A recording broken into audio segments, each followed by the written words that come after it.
Masarap at juicy na lechon ba ang hanap niyo mga kaleeg? Dito lang yan matatagpuan sa Carcar City, Province of Cebu. At sigurado akong babalik-balikan nyo pag natikman nyo yung mga lechon nila dito. Kaya tara, samahan nyo kami sa aming paglilibot. Let's go!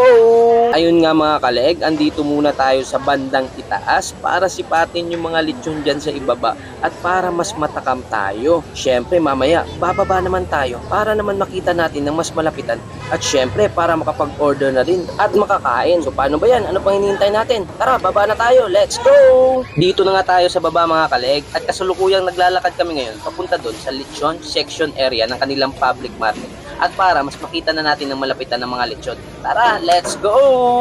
Dito po kami ngayon sa Carcar. So ayan, makikita nyo yung mga lechon.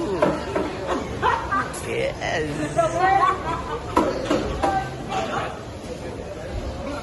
Dami lechon. O di ba? Kitang-kita yung pagka-juicy ng mga lechon nila dito mga kaleeg at pulang-pula yung pagkaluto. Syempre, dito na part, o-order na tayo para makakain. At ayan na nga, hinihiwa na ni Kuya yung order naming lechon. At syempre, hindi na kami makapaghintay. Takam na talaga kaming kumain mga kaleeg. Syempre, galing tayo sa malayong biyahe. At alam ko, hindi namin pinagsisihan yung pagpunta namin dito. Kaya paano ba yan mga kaleeg? Hanggang sa susunod na video natin. Bye-bye!